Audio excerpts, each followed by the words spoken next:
আপনাকে প্রত্যেকটা লোকের জায়গা থেকে দাঁড়াতে হবে। আজকে যদি একটা অন্যায়ের প্রতিবাদ আপনি করেন, সেটা আপনার বাচ্চারা শিখবে, আপনার পরবর্তী জেনারেশনটা ওইভাবে প্রতিবাদী হয়ে তৈরি হবে। আমি কি বুঝাইতে পারছি আপনারা?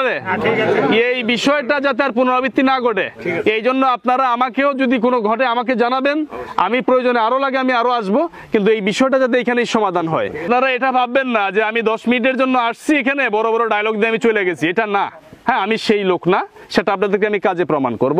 আমি আসছি, আমি যতবার লাগে আমি আসব, এই বিষয় নিয়ে যেখানে যেখানে যেতে হয় যতটুকু সময় দিতে হয় আমি দিব, কিন্তু আপনাদেরকে একটি থাকতে হবে, আপনাদেরকে দাঁড়াতে হবে, আপনাদের জনগণ দাঁড়াতে হবে, আপনাদের স্থানীয় এলাকাবাসীকে এটার বিরুদ্ধে রুখে দাঁড়াতে হবে। এই যে কাউন্সিলর সাহেব আছেন, আপনারা ওনাকে জনপ্রতিনিধি বানিয়েছেন, আপনারা ওনার কাছে যেতে হবে, ওনাকে বুঝাতে হবে, তাইলে উনি আপনারা একসাথে আপনারা সহমত পোষণ করে এটার বিরুদ্ধে রুখে দাঁড়াবেন। এই বোনটা যেভাবে কান্না করছে ঢাকাতে গিয়ে, বুঝছেন, আমি এত দূরে বিশ্বাস করেন আসার মতো আমার শারীরিক অবস্থা ছিল না, আমি সারা বাংলাদেশে ঘুরতে ঘুরতে ক্লান্ত হয়ে গেছি, কিন্তু ওনার কান্না আমি নিতে পারি নাই, কারণ আমার কাছে খুবই খারাপ লাগছে যে স্থানীয় জনপ্রতিনিধি, স্থানীয় মেয়র সবাই থাকতে কেন এই মহিলা বিচার পাবে না।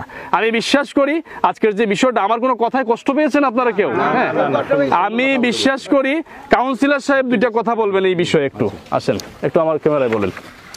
এটা যাই কোনো মানে অপরাধ করুন না কেন, আজকে মানে যে ঢাকা থেকে যে টিম আসছে উনি নিরসন দিল, কায়ুম যে ভুলগুলো করছে পরবর্তীতে কায়ুম ধরনের এই ধরনের ভুল করে না।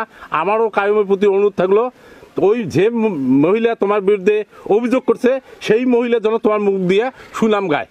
ঠিক আছে কায়ুম, এইটুকু বলি আমার বক্তব্য শেষ করলাম। আসসালামু আলাইকুম। নাকি ভাই যাওয়া হয়েছে 2 মিনিট একটু কথা বলেন। এখন আমি কি বলবো ভাই, আমার কথা মনে করে বললো। আচ্ছা ঠিক আছে, তাহলে যেটা হয়েছে আচ্ছা, আপনার মনে তো কিছু নাই না? আমার মনে, আপনার মন তো ফ্রেশ।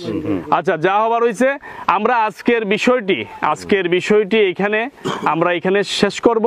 যারা এখানে আসেন নাই প্রতিপক্ষ, তাদেরকে আমি বলবো, আপনাদেরকে একটা হুঁশিয়ারি আমি দিতে চাই, সেটা হচ্ছে কোনোভাবেই এদেরকে যদি আপনারা কোনোভাবে বিভ্রান্ত করবেন, আপনাদের বিরুদ্ধে কিন্তু সারা বাংলাদেশ রুখে দাঁড়াবে। আপনারা এখনো সময় আছে, ন্যায়ের পক্ষে আসেন, আমরাও ন্যায়ের পক্ষে, যেটা সঠিক সেটাই হবে।